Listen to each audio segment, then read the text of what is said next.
नमस्कार। आज हमारा टॉपिक है राजनीति विज्ञान का आधुनिक दृष्टिकोण भाग 2। यह topic political science BA part first के फर्स्ट पेपर राजनीति विज्ञान के मूल आधार का है। पिछले व्याख्यान में हमने राजनीति विज्ञान के आधुनिक दृष्टिकोण का परिभाषा, क्षेत्र और अध्ययन पद्धतियों के बारे में चर्चा की थी।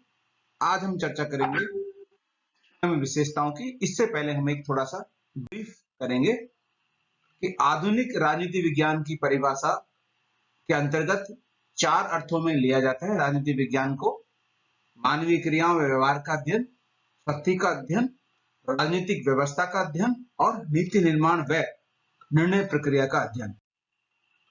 इसी प्रकार हम अध्ययन क्षेत्र को एक बार रिपीट करेंगे।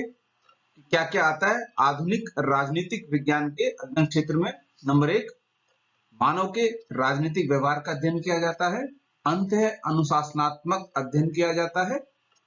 राजनीतिक प्रक्रियाओं का अध्ययन किया जाता है। शक्ति का अध्ययन किया जाता है और वैज्ञानिक पद्धतियों के प्रयोग किया जाता है। अब हम चर्चा करेंगे आधुनिक राजनीतिक विज्ञान की प्रमुख विशेषताएं या लक्षण। जैसा कि हमने बताया कि द्वितीय विश्व युद्ध के बाद के काल में अमेरिका में अनेक राजनीतिक वैज्ञानिकों ने राजनीति विज्ञान की परंपरागत अवधारणाओं को अस्वीकार करते हुए इस विषय को नवीन स्वरूप प्रदान किया। इस प्रकार राजनीति विज्ञान के परंपरागत दृष्टिकोण का स्थान क्रम से आधुनिक दृष्टिकोण ने ग्रहण कर लिया और वर्तमान काल में राजनीति विज्ञान का एक नवीन रूप प्रकट हुआ जिसे आधुनिक राजनीति विज्ञान कहते हैं। उपरोक्त जो विकास क्रम के कारण आधुनिक राजनीति विज्ञान में अनेक ऐसे नवीन लक्षण और विशेषताएं दिख पड़ती हैं जो अन्य प्राकृतिक एवं सामाजिक विज्ञानों के प्रभाव को परिलक्षित करती है, प्रकट करती है। तो हम उन प्रमुख लक्षण विशेषताओं के बारे में बात करेंगे। सबसे पहले है वैज्ञानिक पद्धतियों पर बल। इस शताब्दी के प्रारंभ के दशकों में, पिछली शताब्दी के प्रारंभ के दशकों में जो नेचुरल साइंसेज और सोशल साइंसेज के क्षेत्र में जो चेंजेज हुए, उन्हीं से प्रभावित होकर आधुनिक राजनीति विज्ञान ने भी अपने अध्ययन को अधिकाधिक वैज्ञानिक बनाने का प्रयत्न किया। उसका मानना था कि राजनीति विज्ञान को अन्य विज्ञानों की तरह अपनी अवधारणाओं को अधिक प्रामाणिक बनाने में मदद मिलेगी। इसलिए उसने राजनीति विज्ञान के अध्ययन के लिए वैज्ञानिक अध्ययन पद्धतियों का प्रयोग किया, जिसके अंतर्गत तुलनात्मक, परीक्षणात्मक, प्रयोगात्मक, मनोवैज्ञानिक, व्यवहारवादी, अनुभविक अध्ययन पद्धति प्रमुख हैं। उसका यह मानना था कि विज्ञान पद्धति से माना जाता है, विषय वस्तु से नहीं। दूसरा हम बात करते हैं मूल्य मुक्त अध्ययन। आधुनिक दृष्टिकोण मूल्य निरपेक्ष होता है। इसमें पूर्वाग्रहों, स्वयं की भावनाओं, मूल्यों को कोई स्थान नहीं दिया जाता, आदर्श को कोई महत्व नहीं दिया जाता, क्योंकि मूल्यों का वैज्ञानिक परीक्षण संभव नहीं होता। इसमें मानवीय मूल्यों से निरपेक्ष रहकर तथ्यों आधारित अध्ययन किया जाता है, इसलिए इसे मूल्य मुक्त या मूल्य निरपेक्ष अध्ययन कहते हैं। तीसरा है यथार्थवादी अध्ययन। जो आधुनिक राजनीति विज्ञान का यह मानना था कि राजनीति विज्ञान के परंपरागत दृष्टिकोण ने आदर्शात्मक या मूल्यात्मक अध्ययन को महत्व दिया और क्या है की उपेक्षा की गई, क्या होना चाहिए के खोज में। जबकि आधुनिक राजनीति विज्ञान वैज्ञानिक अध्ययन पद्धति पर बल देता है, जिसका अर्थ है कि तथ्यात्मक अध्ययन को मान्यता देना, अर्थात राजनीति के क्षेत्र में जो घटनाएं जैसी घट रही है ठीक वैसा ही अध्ययन करना। इसे ही यथार्थवादी अध्ययन कहा जाता है। चौथा विशेषता प्रमुख है अंतः अनुशासनात्मक अध्ययन। राजनीति विज्ञान का आधुनिक दृष्टिकोण अंतः अनुशासनात्मक अध्ययन पर बल देता है। इसका अर्थ है कि समाज विज्ञान के विभिन्न अनुशासन एक दूसरे से अंतर संबंधित होते हैं तथा एक दूसरे को प्रभावित करते हैं। किसी भी राजनीति व्यवहार को आर्थिक, सामाजिक, मनोवैज्ञानिक अथवा सांस्कृतिक परिप्रेक्ष्य से पृथक नहीं समझा जा सकता। अतः मनुष्य के विशिष्ट व्यवहार के यथार्थवादी अध्ययन के लिए अन्य समाजशास्त्रों से विकसित तकनीक, प्रविधियां, पद्धतियां व अवधारणाएं आदि के परस्पर आदान प्रदान को ही अंतः अनुशासनात्मक अध्ययन की संज्ञा दी जाती है। अतः इस दृष्टिकोण में अंत्य अनुशासनात्मक अध्ययन को प्रमुखता प्रदान की गई। अगला पॉइंट है शोध सिद्धांत में घनिष्ठ संबंध। आधुनिक राजनीति विज्ञान के समर्थकों का मत है कि सिद्धांत निर्माण का कार्य केवल शोध पर आधारित होना चाहिए। उनका यह मानना था कि राजनीतिक तथ्यों का अध्ययन एक कठोर जांच प्रक्रिया अर्थात वैज्ञानिक पद्धति पर ही होना चाहिए, क्योंकि वैज्ञानिक पद्धति द्वारा तथ्यों एवं घटनाओं का अध्ययन करके जो विश्वसनीय एवं सत्य निष्कर्ष निकलते हैं वही वास्तविक शोध है। जब सिद्धांत निर्माण का कार्य इस प्रकार शोध पर आधारित होगा तभी वे वास्तविकता के निकट होगा और उस पर प्राय सर्वसम्मति पाई जाएगी तथा उसके आधार पर ही अतीत एवं वर्तमान की राजनीतिक घटनाओं की न केवल सत्य व्याख्या की जा सकती है अपितु उनमें सामान्यीकरण भी स्थापित किया जा सकता है और ऐसे सामान्यीकरण के आधार पर भविष्य के बारे में भी संभावनाएं प्रकट की जा सकती है। अगली स्लाइड पर आते हैं। अगला पॉइंट है व्यवहारवादी अध्ययन। आधुनिक राजनीतिक दृष्टिकोण के प्रमुख विशेषता है व्यवहारवादी अध्ययन। इस दृष्टिकोण में मनुष्य के राजनीतिक व्यवहार के अध्ययन पर बल दिया जाता है। राजनीतिक व्यवहार में के तथ्यों का वैज्ञानिक विश्लेषण कर सिद्धांत निर्माण किए जाते हैं जिनके आधार पर राजनीतिक घटनाओं को समझा जाता है। कहने का मतलब है कि राजनीतिक व्यवहार का तथ्यों का वैज्ञानिक विश्लेषण करें, सिद्धांत निर्माण करें, फिर उन घटनाओं को समझें, फिर उनका विश्लेषण करें, उनके आधार पर भविष्यवाणियां की जाती हैं।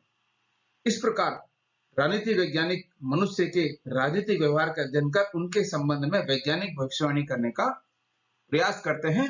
यही व्यवहारवादी अध्ययन है। नेक्स्ट पॉइंट प्रक्रिया के अध्ययन पर बल।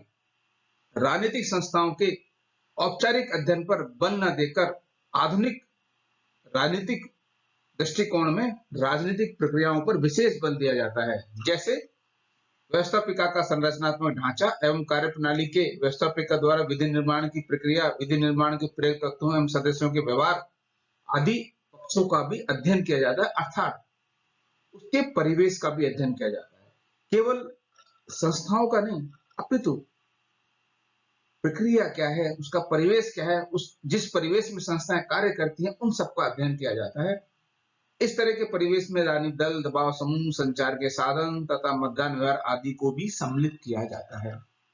अर्थात संस्थाओं के साथ साथ प्रक्रियाओं के अध्ययन पर भी, परिवेश के अध्ययन पर भी बल देना आधुनिक राजनीति विज्ञान के दृष्टिकोण की प्रमुख विशेषता है। अगले पॉइंट पर आते हैं राजनीति विज्ञान की स्वायत्तता। जैसा कि हमने पूर्व में चर्चा की कि जो आधुनिक दृष्टिकोण है वह अपने अध्ययन में प्राकृतिक विज्ञानों से प्रेरणा लेता है, समाज विज्ञानों से प्रेरणा लेता है, इसलिए उनके अध्ययन पद्धतियों को अपनाता है, उसकी विषय सामग्री ग्रहण करता है, अंतर अनुशासन दृष्टिकोण विकसित करता है, किंतु साथ ही वह राजनीति विज्ञान की स्वायत्तता में पूर्ण विश्वास करता है। आधुनिक राज वैज्ञानिकों का मत है यदि राजनीति विज्ञान ने अन्य सामाजिक विज्ञानों, तथ्यों, अवधारणाओं एवं प्रवृत्ति को अपनाया है तो इससे राजनीति विज्ञान की स्वायत्तता पर कोई विपरीत प्रभाव नहीं पड़ता, क्योंकि इस दृष्टि से अन्य सामाजिक विज्ञान ने भी राजनीति विज्ञानों को पक्षों को अपनाया है। अतः राजनीति विज्ञान का क्षेत्र अन्य सामाजिक विज्ञानों से भिन्नता रखता है, जिससे उसकी स्वायत्तता व मौलिकता प्रमाणित होती है। अगला है विकासशील अध्ययन। जैसा कि हमने देखा कि आधुनिक राजनीति विज्ञान स्वयं में कोई स्थिर व सर्वकालिक धारणा नहीं है।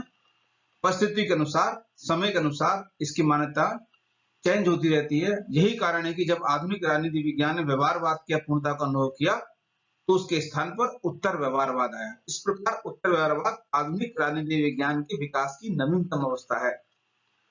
वस्तुतः व्यवहारवाद से उत्तर व्यवहारवाद तक के विकास का यह क्रम आधुनिक राजनीति विज्ञान के निरंतर विकास की क्षमता को प्रकट करता है और आधुनिक जो राजनीति विज्ञान दृष्टिकोण है विकासशीलता को लिए हुए है। अगला पॉइंट हम बात करेंगे व्यापक अध्ययन। परंपरागत दृष्टिकोण मुख्यतः संकीर्ण था, जबकि आधुनिक दृष्टिकोण व्यापक है। इसके दृष्टिकोण में पाश्चात्य लोकतांत्रिक पूंजीवादी व्यवस्थाओं के साथ साथ गैर पाश्चात्य लैटिन अमेरिका, एशिया, अफ्रीका जैसे क्षेत्रों की शासन व्यवस्थाओं का भी अध्ययन किया जाता है। इस प्रकार इसके अध्ययन का क्षेत्र विस्तृत है। एक कंसाइज हम इसको करें तो ये पाया जाता है कि अध्ययन के क्षेत्र में गुणात्मक परिवर्तन किया गया है। राजनीति विज्ञान के आधुनिक दृष्टिकोण के अध्ययन क्षेत्र में व्यक्ति, परिवार, समूह, समाज, राष्ट्र, विश्व संबंधित उन सभी तथ्यों, क्रियाओं, कार्यों एवं घटनाओं आदि को सम्मिलित कर लिया गया है जो सार्वजनिक एवं राजनीतिक जीवन को किसी न किसी रूप में प्रभावित करती है। अब यदि बात करें हम निष्कर्ष की, तो उपरोक्त हमने जो विश्लेषण किया उससे स्पष्ट है कि आधुनिक राजनीति दृष्टिकोण है उसके कुछ अनेक आधारभूत विशेषताएं हैं जो उसे परंपरागत राजनीति विज्ञान से अलग स्वरूप प्रदान करती हैं। अध्ययन की आधारभूत इकाई व्यक्ति के राजनीतिक व्यवहार को माना गया है। यथार्थवादी मूल्य निरपेक्ष अध्ययन पर बल दिया गया है। वैज्ञानिक शोध के आधार पर ही सिद्धांत निर्माण किया जाता है। आधुनिक राजनीति विज्ञान वस्तुतः विकास की दृष्टि से दो अवस्थाओं से गुजरा है, जिसे हम व्यवहारवादी तथा उत्तरवादी काल कह सकते हैं। साथ ही इसने अपने अनुशासन की स्वायत्तता व मौलिकता को पूर्ण रूप बनाए रखा है और वह मानव समस्याओं के हल में योगदान देकर अपनी सामाजिक प्रासंगिकता को बनाए रखने के लिए निरंतर प्रयत्नशील है। इस तरह से हमने राजनीति विज्ञान के आधुनिक दृष्टिकोण को 2 व्याख्यानों के माध्यम से विवेचित करने का प्रयास किया है। धन्यवाद।